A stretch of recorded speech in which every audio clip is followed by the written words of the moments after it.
Olá, muito boa tarde. Ser missionário a tempo inteiro em contextos sociais, culturais e geográficos que se distanciam do que se vive em Portugal.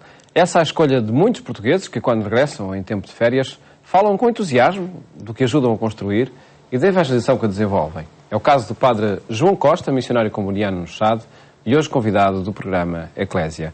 Padre João, muito boa tarde. Obrigado por estar neste programa. É missionário no Chade. O que é que o fez ser missionário e o que é que o levou a escolher partir para países desconhecidos para uma frente de missão longínqua? Eu conheci os missionários combonianos em Vila Real, na Escola Castelo Branco, quando o padre Rebelo passou por lá e deu o testemunho. E a partir desse momento ele deixou um panfleto, um convite para participar nos encontros. E eu até nem tinha muito desejo de partir, mesmo se me questionou o testemunho dele, o facto de ser missionário, de partir para anunciar Jesus Cristo. Mas como era um bocadinho longe, Vila Real de Viseu, ainda não havia autoestrada, então pensava não ir. Mas preenchi o panfleto. E a minha mãe Viseu enviou. Porque ia para o seminário lá em Viseu, é? Sim, sim. Uhum. Tínhamos que participar lá nos encontros. Uhum. E a minha mãe, sem que eu saiba, enviou este panfleto e apareceram os convites para os encontros. A partir deste momento comecei a participar em encontros. E em cada encontro havia sempre testemunhos de missionários. De missionários vindos de África, do Sudão, de Moçambique, da Zâmbia, Malau, da Ásia, das Filipinas, do Brasil. Tudo países quase sempre desconhecidos. Sim. Uhum. E tudo isto, o fascínio, a alegria deles, a maneira como partilhavam a sua vocação, foi-me questionando cada vez mais até entrar para o seminário, onde estive em Viseu, 3 anos, com o Padre Avelino, e depois fui para o postulantado, do postulantado para o noviciado, e sempre com pessoas, com missionários que me questionaram muito pela atitude positiva, pelo acolhimento, pelo desejo de dar a vida assim, Uhum. até partir, eu mesmo. No final do noviciado fiz os votos e foi o momento também de partir. Portanto, o testemunho de outros missionários acabou por ser a motivação para tomar uma decisão. Sim, fundamental. De missionários portugueses, de pessoas que viviam a sua vocação com uma alegria impressionante. E todos eles, mas particularmente os formadores com os quais vivíamos a nossa vocação, o nosso dia-a-dia, foi sempre muito positivo. Eu recordo particularmente o Padre Ivo do Val, que faleceu o ano passado, há 2 anos, que esteve na Etiópia, em que a forma como se davam me questionava e me fazia também a mim avançar pouco a pouco. Até. E foi isso que fez, de facto, depois partir. Sim, E decidiu partir, essa escolha dos destinos para ser missionário, como é que acontece? A escolha não é nossa. A um determinado momento nós fomos, eu recordo-me no final do noviciado, em que fazemos os votos, em que tornámos-nos missionários combonianos, tínhamos 3 possibilidades, 3 opções para continuar os estudos, para fazer a teologia em vista da ordenação sacerdotal. Nós damos 3 possibilidades e depois enviamos, somos sempre enviados. Quem nos envia é o Instituto, é a Igreja mesmo que nos envia. E foi aí, recordo-me, foi o dia de Páscoa, em que saíram as nossas primeiras destinações neste caso, para a missão. Poderia ser para a Europa, poderia continuar os estudos aqui na Europa, mas fui enviado para o Congo para continuar os estudos e esta experiência de vida missionária, continuar a minha formação até a ordenação. Uhum. Fez então no Congo essa experiência? Sim. Uhum. Fiz lá 4 anos. Que surpresa foi essa de contacto com uma realidade diferente? Foi um choque, primeiramente, porque uma coisa é ouvir na televisão, é ouvir testemunhos, é ouvir falar da missão. Outra coisa é caminhar, é percorrer estes caminhos dia após dia, é conhecer as pessoas pelo nome, é conhecer as suas histórias, conhecer a sua paixão, os seus valores, as suas dificuldades. E tudo isso é diferente, vai-se aprendendo pouco a pouco. Eu estive lá 4 anos e tenho a impressão que só no final destes 4 anos é que eu comecei a perceber um bocadinho este povo que me acolheu e que me ensinou também a amar mais a minha vocação missionária. Uhum. Há também aquele gosto por partir à aventura da descoberta de países africanos? Eu não vejo, pessoalmente não o via muito como uma aventura. Talvez, não sei, mas pessoalmente sempre me sentia em casa onde esteja, para onde quer que seja enviado. Pouco a pouco vou ganhando confiança com as pessoas, até me sentir em casa. E nunca estive muito fascinado, por exemplo, pelo exótico da missão, por ver animais, florestas. Eu recordo-me quando depois voltei para Portugal, fui ordenado padre e ia pelas escolas. Por vezes os alunos questionavam, mas há animais e como é que é isto? Eu, pessoalmente nunca me fascinou assim muito. Fascina-me mais a vida das pessoas, a história do povo, com os seus valores, com os seus problemas, o facto de anunciar Jesus, de poder viver a Eucaristia com eles, de poder partilhar momentos simples. Mas tudo isso é feito em circunstâncias que se distanciam muito do que é a nossa maneira de viver aqui na Europa. Sim, sem dúvida. Sem dúvida, muito diferentes porque o povo... E poderíamos logo dizer, para pior ou para melhor? Sim, sem dúvida, a parte que é para pior no sentido material é clara. Evidencia-se muito rápido o facto de percorrer aqueles caminhos, de não ter alcatrão, de sair de manhã, e era sempre uma imagem que me marcou, de sair de manhã assim muito limpinho, com os pés limpinhos, chegares à noite com os pés todos sujos, da terra, do pó, dos lugares que visitas. Mostra as diferenças nas quais vive este povo, materialmente falando, fisicamente falando. O contexto é muito diferente. Com fome? Com fome também. São pessoas que, bom, te recordo, ainda estou a falar do Congo, o Chad é diferente, mas o Congo, em Kinshasa, quando encontrámos-nos constantemente com famílias, comiam o máximo uma vez por dia. E nós fazíamos esta experiência, íamos visitá-las, não tinham nada. E por vezes do nada que tinham, ainda iam pedir ao vizinho para nos acolher. Para nos comprar uma Coca-Cola ou uma Fanta, que está na capital, em Kinshasa, uma cidade com mais de 8 milhões de habitantes. Então, vias a fome, vias as dificuldades deste povo, mas apesar das dificuldades, davam e partilhavam. E era... E isso é então o pior, depois o melhor, onde é que se encontra? O melhor encontra-se na forma de viver a fé, na forma de acreditar em Deus. Porque por vezes, e vendo assim o nosso contexto, diante das dificuldades que vivemos aqui, por vezes há um pessimismo reinante. E lá não. Lá não. Apesar de tudo, das circunstâncias negativas, de miséria mesmo, em que vive o povo, é um povo que é capaz de festejar, que é capaz de celebrar, que acredita profundamente em Deus, que é capaz de viver uma celebração 4, 5, 6 horas, lembro-me no Congo, e no final estarem contentes. E isto é de facto impressionante. Para dizer que é um dos aspectos mais positivos que vi, era esta capacidade de lutar pela vida, de celebrar a solidariedade que existe neste contexto difícil. É uma ordenação de valores diferente, evidentemente diferente em relação ao que nós vivemos aqui no Ocidente? Sim, evidentemente diferente, porque as pessoas vivem o dia a dia. As perspectivas de futuro não são muitas. Talvez nem queiram pensar assim muito. Vive-se o dia a dia e o pouco que se tem partilha-se para que a vida aconteça. A vida é um milagre cada dia, então a ordem de valores é naturalmente diferente. Depois, chegou o Chad, ou houve outra missão pelo meio? Sim, houve uma outra missão pelo meio, que foi cá em Portugal, porque uma vez que fui ordenado sacerdote em Fátima, em 2003, fui afetado de novo aqui a Portugal para trabalhar na pastoral juvenil e na animação missionária. Cá em Portugal foi partilhar esta experiência que tinha feito um bocadinho no Congo e partilhar os diferentes também desafios pastorais que se vivem na nossa igreja, fazendo a animação missionária, passando de paróquias, por diferentes paróquias, diferentes locais do país. Com diferentes missionários com quem já tenho conversado, evidenciam rapidamente aquela afirmação de que quando estão cá em Portugal rapidamente querem partir para outro destino de missão. Passou-se consigo isso também?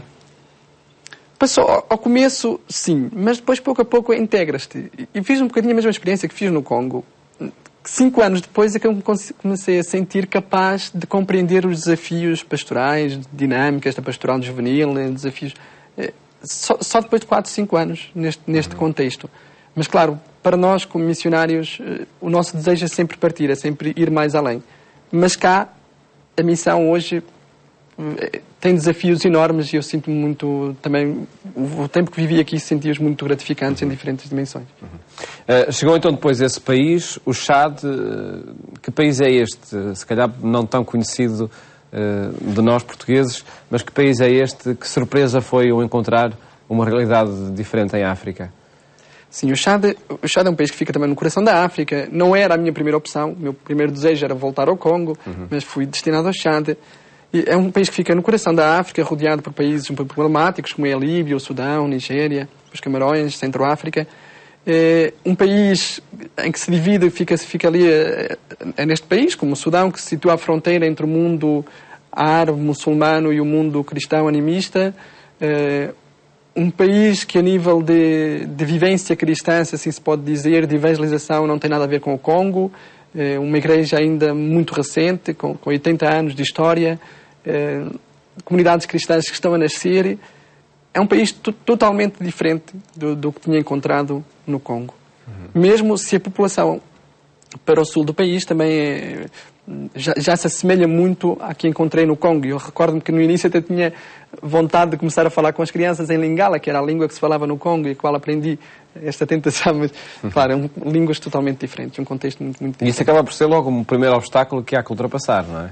Sim, sem dúvida. A língua é o primeiro e o grande obstáculo. E no Chad, particularmente. No Chad penso que ainda é pior que no Congo, porque para além do árabe, que é a segunda língua, juntamente com o francês, que são as línguas oficiais, depois existem muitas línguas, mais de 130, das quais só 18 são faladas por mais de 50 mil locutores.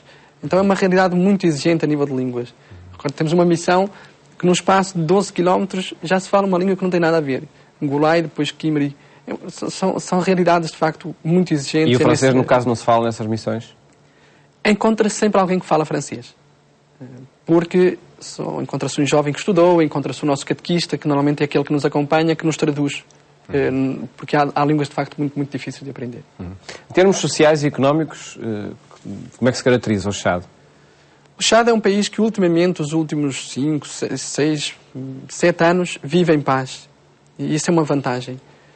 A nível económico, tem potencialidades enormes pela descoberta do petróleo, do gás.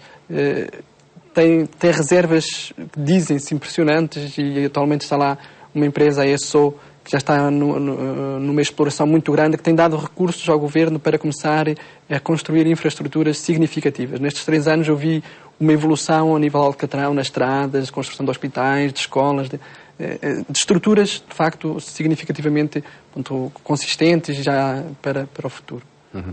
E esses processos, num processo de um regime democrático estável ou enfim, teoricamente, não tanto aproximado ao que nós conhecemos na Europa? Sim, teoricamente é estável, ao menos há um esforço político da parte do Presidente, que já está há mais de 20 anos no poder, de haver uma representatividade de todo o povo, e de facto existe.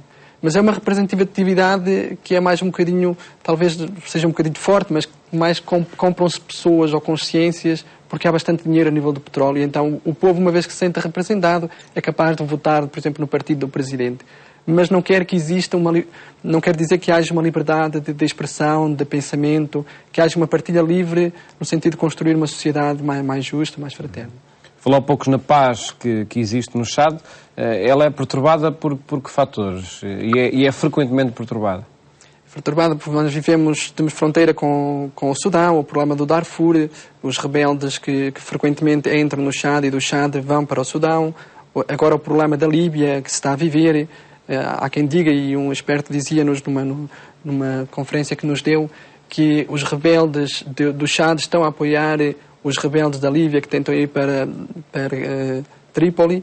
E se houver problemas nestes países que fazem fronteiras, o risco que estes problemas venham para o interior do Chad é grande.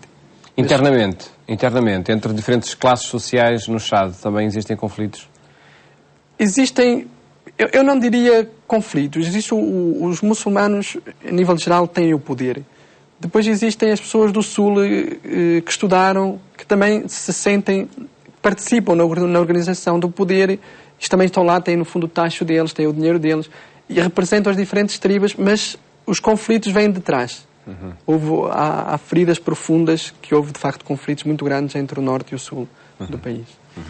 Depois acredito que seja, enfim, mais no setor cultural que as diferenças se acentuam, nomeadamente em relação ao Ocidente.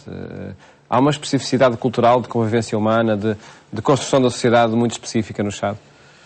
Sim, há diferenças significativas, mesmo a começar pela estrutura familiar. Eu falo de lá onde eu estou, em Bodô, por exemplo, em que a poligamia é algo ainda muito natural, muito normal, no mundo muçulmano que está mesmo ao lado e faz fronteira também. Então, as crianças são de todos e não são de ninguém. Então, são da aldeia, são da tribo. Não, todos têm a responsabilidade, mas no fundo depois também todos se retiram. Não há assim... O lugar da criança não é o mesmo lugar que aqui. Só um pormenor. As crianças comem depois de comerem os adultos, os homens. As mulheres comem no outro lado. A organização mesmo da aldeia, da família, cada um tem uma casa. A casa do pai, depois a casa de uma mulher, de uma outra com os filhos. E só depois da iniciação é que eles têm a capacidade de construir a sua casa ou então ir viver com o pai. A concepção da vida, da sociedade é muito, muito Recordo um testemunho que o padre João Costa escrevia na revista dos Missionários Combonianos, Alemar, onde o pai dizia que tinha em casa 2 estrangeiros, referindo-se aos filhos, não é? Sim, sim. Que circunstância foi essa? Recordo-me, fomos a uma comunidade eclesial de base, foi no começo, e cada um, no final do encontro, deste momento de oração, cada um partilhava um bocadinho aquilo que foi o acontecimento mais significativo. E ele dizia que tinha 2 estrangeiros em casa. E eu fiquei assim, um bocadinho questionado, e depois no final fui-lhe perguntar quem eram esses 2 estrangeiros. E fiquei muito admirado quando ele me disse que os estrangeiros eram 2 gêmeos que nasceram. Porque é que eles são filhos dele, não é? Filhos dele, são da sua esposa, são 2 gêmeos. Ele disse, sim, estão estrangeiros porque até haver a cerimónia em que se dá o nome, em que a família o acolhe, o abençoa também, em que eles são apresentados à família, é como... São estrangeiros. São ainda novos, são estrangeiros, e há um período em que eles vão ficar ali com este estatuto de estrangeiros. Até se dar o nome, até serem acolhidos pela família.